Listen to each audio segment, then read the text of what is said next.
Chozo. I'm Shamus. And welcome to the Zero Level, where our opinion is a baseline for yours. At least we try to make it the baseline for your opinion. Not everybody's going to agree with us. We don't really care. I think we're so opposite that it evens out. I think it's even more apparent with what we did this past month with our Month of BONDage. So we decided to go ahead and do a Bondathon this past month. We already kind of mentioned Netflix screwed us out, so it took us a little bit longer to get this done. Rat fuck bastards. I think GoldenEye paid them off. Yeah, GoldenEye must have paid them off. Fucking asshole. Damn it.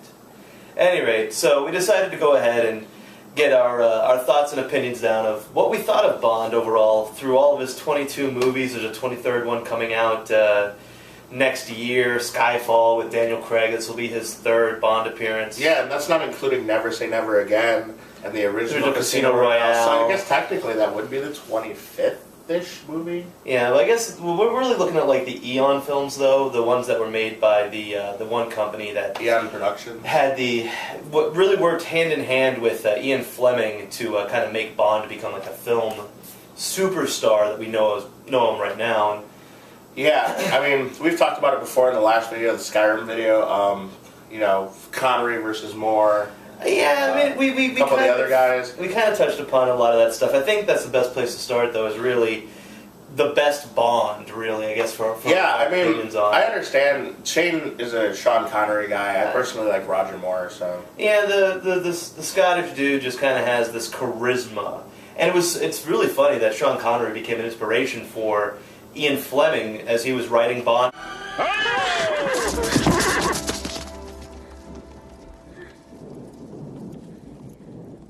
Greetings. I am Bond.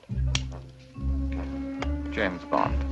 Connery's had a lot of roles, though. That's why I kind of rule him out a little bit, because I think his other roles, he's had roles that I would say aren't really bigger, but are more Sean Connery as a Sean Connery versus where Roger Moore kind of has Bond, and that's his biggest thing that he's got going for him. Yeah, but is that a matter of Sean Connery kind of going beyond his role as Bond to suddenly become a film superstar in his own right? Or that Roger Moore but that's what I'm saying. As an actor, Sean Connery, I would say, is a better actor. I'll give you that. He's done more stuff. He's more diverse. Roger Moore takes Bond exactly how I would imagine a secret agent, because Sean Connery always knows what's going on. As Bond doesn't always know what's going on. I think Bond is very reactive, and Sean Connery is very proactive. Like, Roger Moore's like, I don't know what the fuck's going on, so I'm going to go get caught by the bad guy until I find out what's going on. That's kind of something that's sort of happening during the whole Roger Moore stint, was if Bond ever kind of hit a dead end, it's like, no, I'm just going to cause as much shit as possible to get caught, and then they're going to take me straight to the bad guy, and then I'll find out everything I need to know, but... Yeah, so I think Roger Moore, because, I mean, when you're told you have 24 hours to save the world, you got no idea what's going on, you know, especially made apparent by the newer James Bond movies where MI6 really has no fucking clue. What the hell is this organization, Bond? How can they be everywhere and we know nothing about them? They don't know what solstice is, like they don't know what quantum, what quantum is, and like when they first find out, I mean, even Sean Connery, when they first find out about Spectre, they have no fucking clue what it is. Missiles are only the first step to prove our power. Our power? With your disregard for human life, you must be working for the East. East, West, just points of the compass, each as stupid as the other. I'm a member of Spectre. Spectre? Spectre. Special Executive for Counterintelligence, Terrorism, Revenge, Extortion. The four great cornerstones of power, headed by the greatest brains in the world. Yeah, that's the only thing I think that Roger Moore kind of started breaking that level of suspension of disbelief in terms of the presentation of his films, was the villains.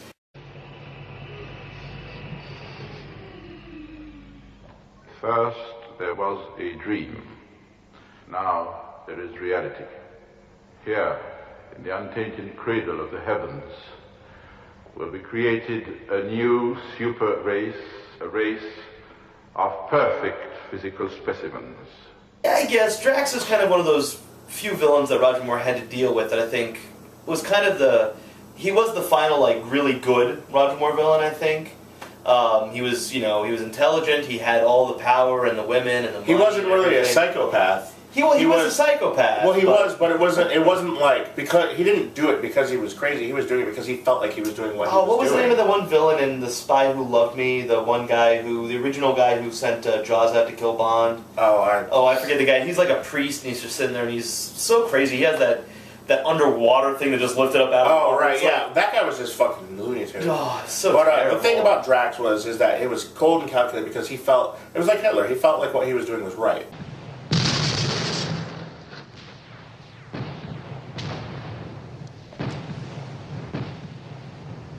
At least I shall have the pleasure of putting you out of my misery. Desolated Mr. Bond. Heartbroken, Mr. Drax. George Lazenby, when they introduced him, he had that one good part that I do like, where the girl's trying to kill herself and she steals his car and drives off to her car, and he just has her shoes in his hand. And what's he say?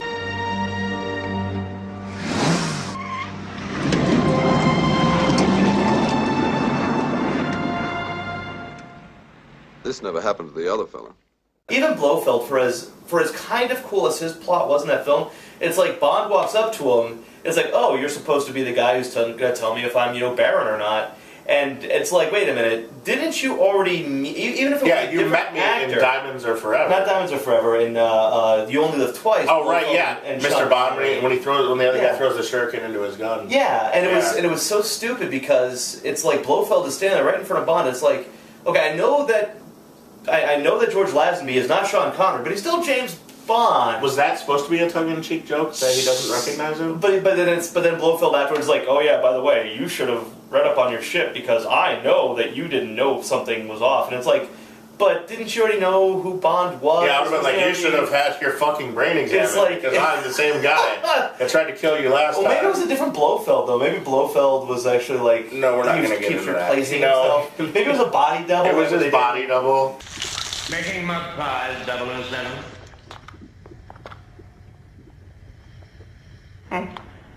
He would have been me in a matter of days, if you'd given the poor fellow a chance. Such a pity. I was dying to see how the operation turned out.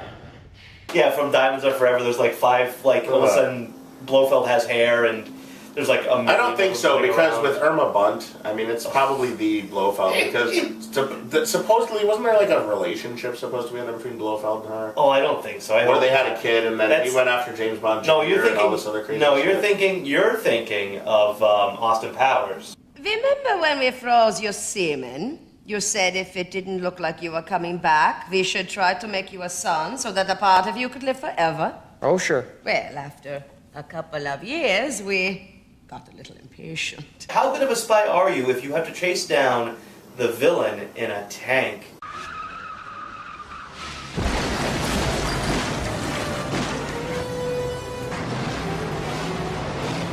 Faster!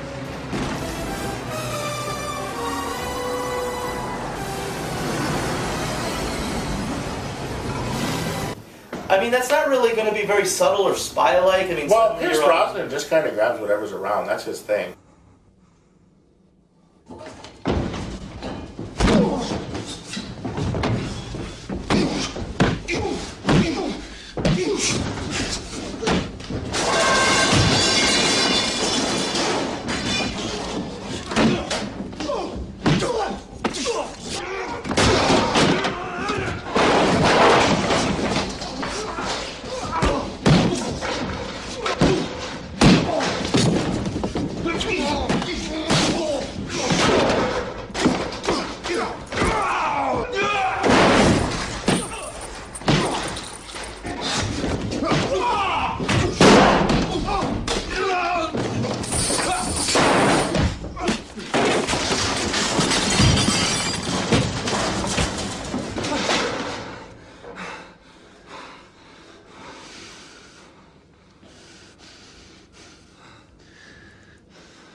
You know, James, I was always better.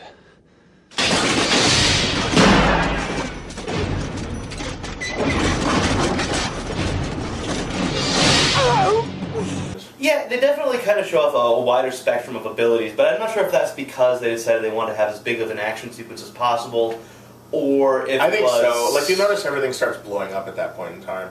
I mean, Daniel Craig's movies had stuff blow up, but it was much more back to the basics. Let's go ahead and cut a lot of this shit out. Well, Quantum of Solace had a lot of shit where everything was made with nitroglycerin. The whole thing at the very end was being run by natural gas, and like a fire gets started and the entire base explodes. Before you even get to the part where the bullets fly, you know it's going to blow up. Yeah, I think you even said at one point in time, you're like, well, Bond touched the building, so it's going to blow up. And it did. It blew up the building.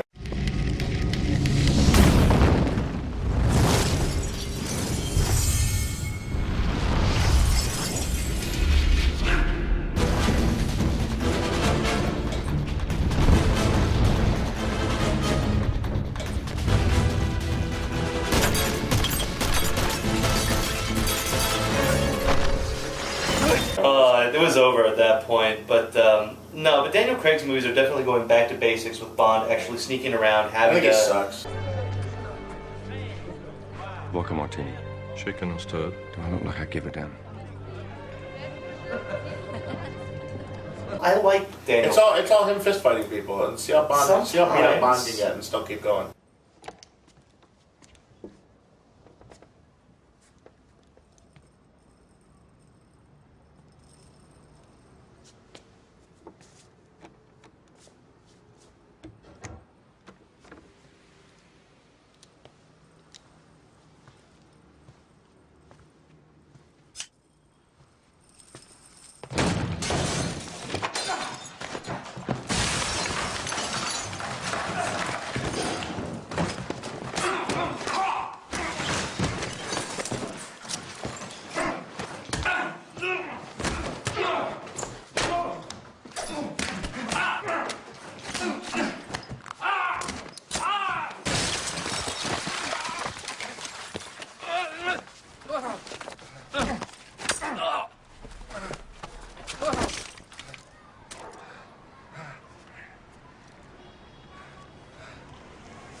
If you sit there and imagine Daniel Craig back in the day, I still think that Roger Moore, even if you took Daniel Craig and you looked at where he would end up, I think Roger Moore would be more of the old I used to be Daniel Craig versus Sean Connery. Yeah, because Roger Moore actually, like, all Sean Connery had was the one karate chop. There's something I'd like you to get off your chest. Where is Ernst Stavro Blofeld?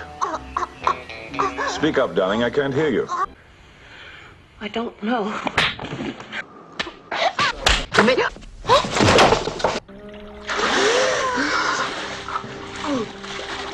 Still haven't found out.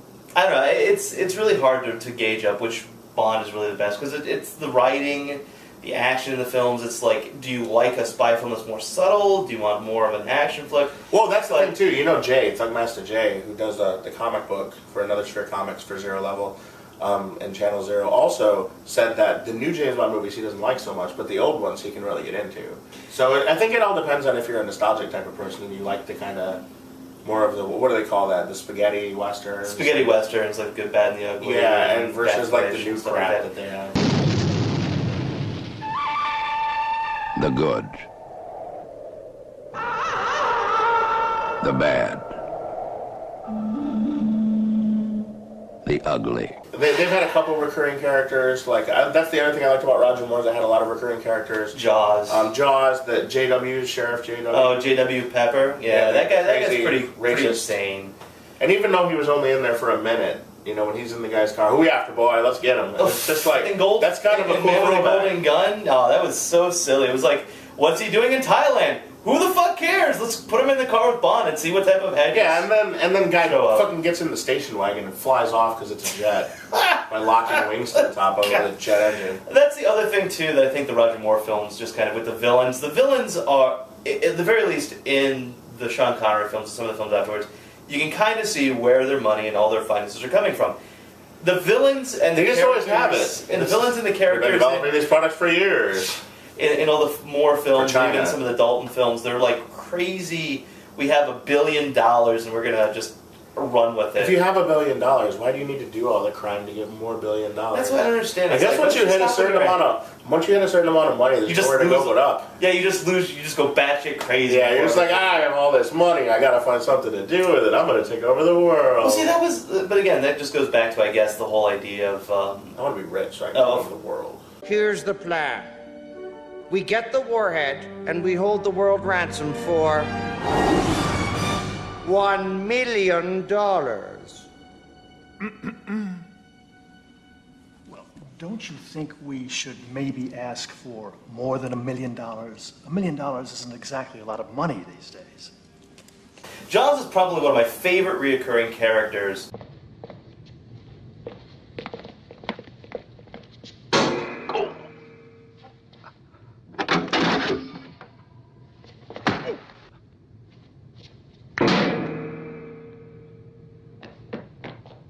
He was in Spy Who Loved Me, and then Moonraker. And that's right, because now if you're thinking about reoccurring cars, the Lotus was in multiple movies. See, I don't like the Lotus that much. I've never liked the Lotuses. Can you swim?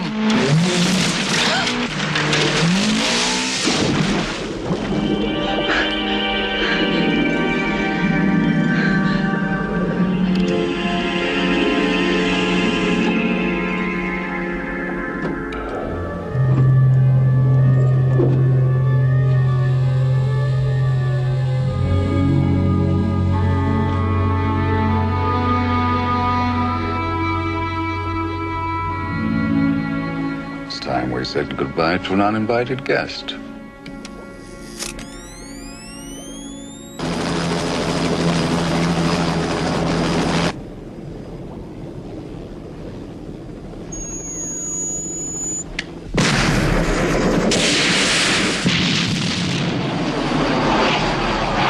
I love the Aston Martins that they've had throughout the films, although what they did with the Vanquish in Die Another Day was pretty silly, where they had the camouflage. The reflective camouflage, so the adaptive camouflage system. Flies. Yes, 4007, why didn't you establish a record by actually returning this one? Your new transportation.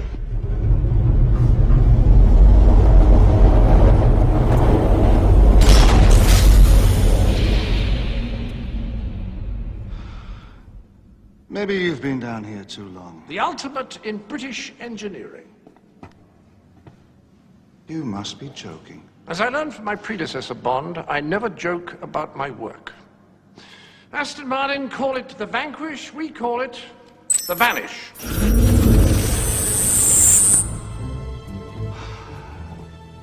Oh, very good.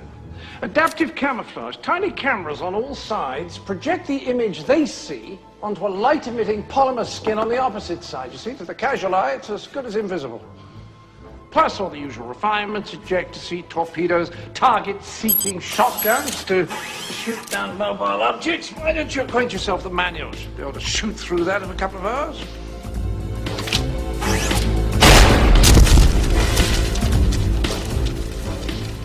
Just took a few seconds, Q. Wish I could make you vanish. That was pretty. We've called it the Vanish. Yeah, thank you, John Cleese. You're not cute, dude. You're not funny. Nobody likes you.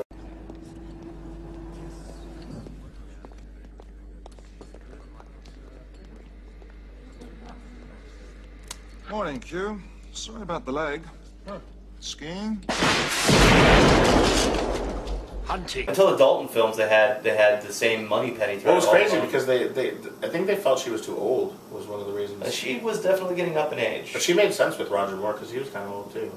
Yeah. I mean, and I also like the fact but that it was kind of like the whole, old lady teacher versus young crazy school kid type of thing. Yeah. And then once they reached the 80s, they were like, well, we're just gonna make Moneypenny a strange secretary-like character. But with and then in the Pierce Brosnan films, Moneypenny is like a complete bitch. What would I ever do without you?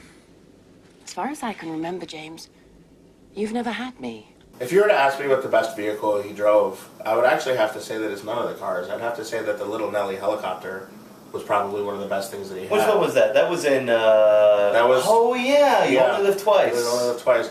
And he actually used that in the book previously as well. Oh, did they? Is that what He's used it before. Little Nellie. That's why he said bring Little Nellie. Bring her out again. So, and he said she's really good. And that's one of the best vehicles because they put this thing together and when you look at it, you're like, that would never work. When you actually look at it, it could potentially work. Well, it did. It was a modular helicopter, and they flew it around. And it's like when you look at that type of James Bond, it's like that's awesome.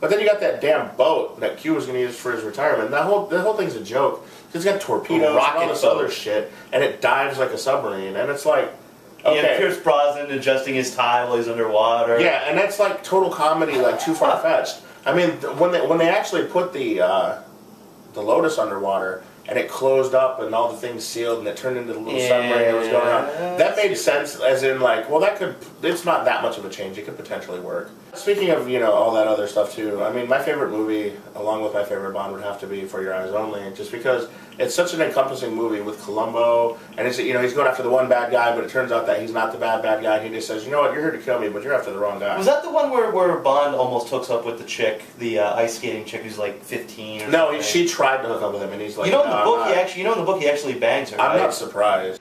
Don't they have showers at the ice rink? How did you get in here? One of the porters is a fan. He'll do anything for me. And I'll do anything for you. She was like 16, 17. No, she was pretty young in the book. She's like the youngest person that Bond has sex with in the novels, but in the movie... Kissy wasn't all that old either. Oh, Kissy Suzuki? Yeah. She was alright. She's the one that actually had his kid in canon. Oh, really? Yeah, in the book she had his kid, and then he becomes an agent too, I believe. Don't quote me on that. I'm not sure. I haven't read that far. That's James Bond Jr. James Bond Jr. No, because if James Bond Jr. says his uncle is James Bond. Yeah, his nephew. So James Bond Jr. is his nephew, which doesn't make fucking sense. Why would you name your son Junior to your brother's child? Fuck? Yeah. Yeah. And who did James Bond really get married to at that point where he has a nephew? I am your father's brother's nephew's cousin's former roommate. What's that make us? Absolutely nothing. And who was the organization they were up against now? Was that Venom or something? No, that was Mask, you fuck. Oh, man. No, he was up against some other bullshit fucking Spectre type organization called, like, Evil or some dumb shit like that. It was retarded. Oh, those like, I shit watched the cartoon bad. and played the video game, and it was fucking... It was just bad.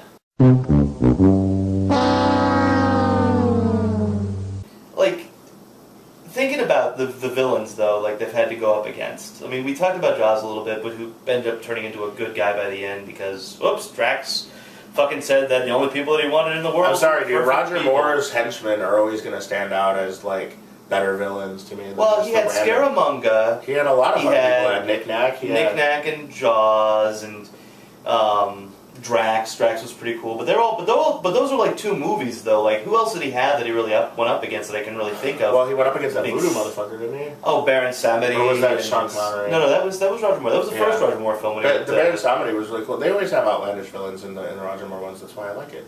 Yeah, I don't know. I really enjoy. Because all the Sean Connery's always got Roger Moore. Yeah, but then you have Odd Job. Yeah. Ooh, wow, I can throw my hat. Hey, it killed the one chick. And good job, John. You've earned your yearly paycheck. You've earned your paycheck. You killed the one. Now fucking go buy some glue and fix that statue.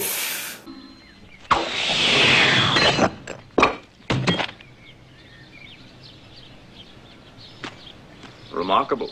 I think Blofeld was much better in the Sean Connery film. Well, yeah, because in Roger Moore, he had a broken neck and a wheelchair.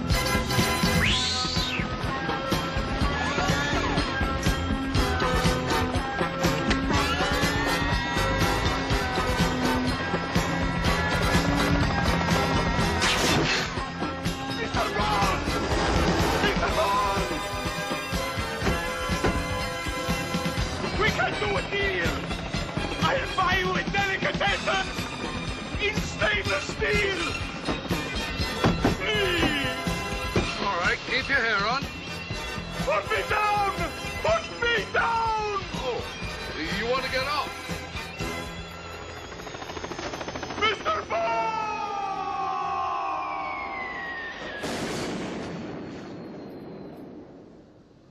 You don't know he could even still be alive after that. Shut up. But no. That was a body double too. Well, I have to say that, well, actually Auric Goldfinger wasn't actually that impressive once you finally break down his villainous plot. Goldfinger was just another dumbass. But Dr. No was awesome. Dr. No was the first Inspector, and I think that if they would have kept them like that, it would have made more sense. But once they brought him in and they had him in the Westinghouse and all that other shit, he was just a retarded villain at that point.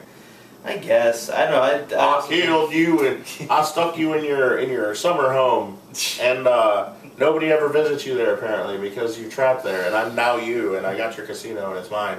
Fuck all that. It's stupid. It doesn't make any damn sense. And the fact that he's got all those TVs in his toilet.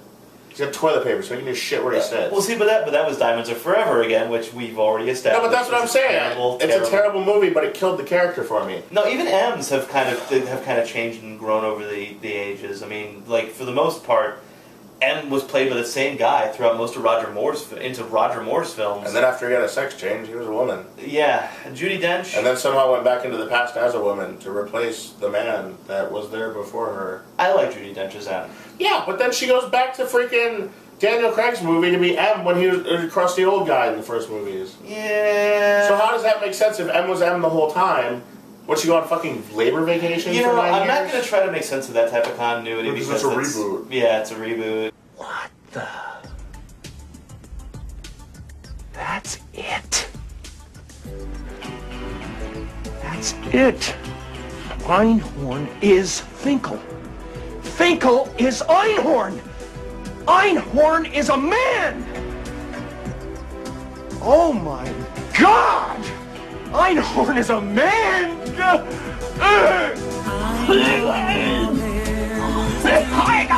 Hollywood, stop fucking shit up. If you want to do something cool and new, make something cool and new. Don't fucking be like, well, let's slap fucking Big Bird on the side of this shit because he's popular, even though it's got nothing to do with Big Bird. Are we really back on Big Bird? We're back on whatever. Hollywood's back on fucking everything. Look at Star Wars. They fucking slap everything they can on everything.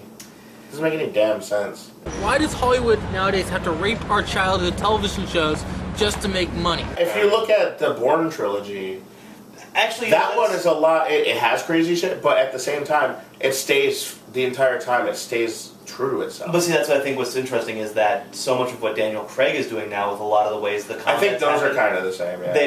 It seems like they've kind of looked at what the Bourne trilogy did with all the way that Matt Damon, fights guys, with the close-in combat, and you know, it's like he's more of a get my hands on type of guy. And you look at Daniel Craig. Daniel Craig does the same thing, where he's not afraid to get in there and get in close and beat the shit out of people. He's not judo throwing people around. He's fucking punching the shit out of them until they stop moving. He tries to drown the one guy in the fucking sink. He fails. Oh, well, he shoots the guy afterwards. Yeah, but, he has to because he fails. But I love that. Bond tries to kill so many people that he doesn't end up killing, and they end up setting off an alarm or some stupid shit. Man, that's not true at all. It happens. That's the kind of that whole thing where they got the James Bond and the Bond moments for all the games that came out for a while, where it was like da-da-da, like you'd shoot a rope and you'd go flying off in the air because something you were standing on was a trampoline or some shit. Yeah. And so the movies didn't have a shitload of that, but he was capable. But in the games, they just go nuts. Everything you shoot. It's like you have a gun that just shoots out a theme song. It's like what's that from Fallout? When you pull a gun out and it plays the Mysterious Strangers music.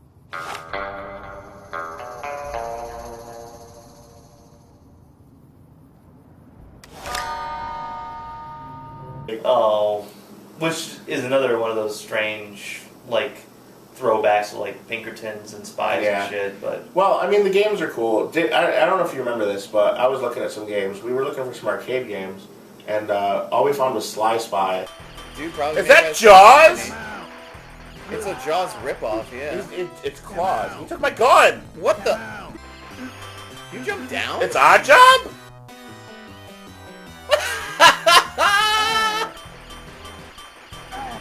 Seriously, who throws a shoe? Oh, he's getting quicker. He's like, ah. And Quantum of Solace came out. Luckily, that one came out as a video game because it was originally Casino Royale got canceled, and they put it into Quantum of Solace. It was just since the which I feel they should have done with the movies anyways. Should have been one friggin' movie like that damn Harry Potter shit. Why do you need to split the last movie into 2 shits? Because then it would be 4 hours long. Cut some of your crap out. They don't need all that crap. Like the important shit? Hey, Titanic, we wanted that to be 2 movies? It was long as fuck. I don't want... Yeah, you could have a movie about them getting on the boat, and then a movie about what happens when the boat crashes into the iceberg. Getting off the boat. Yeah, them getting off the boat. That's perfect. We should cut Titanic in half. They did. They did in the movie. There we go. So I'm Chozo. I'm Shamus. And this has been your month of bondage. And we're free from We're our free from our bondage now. And bond. Thank God. Ba-da-ba-da, ba-da-da, ba-ba-da-ba, ba-da-da, da-da-da-da-da-da-da. Okay, we're done. God, that's over. Now I can take off this stupid shirt. You can take off the stupid shirt. I'm going to wear it forever now. This is a black tie affair. You're not wearing a tie. There's a tie right here!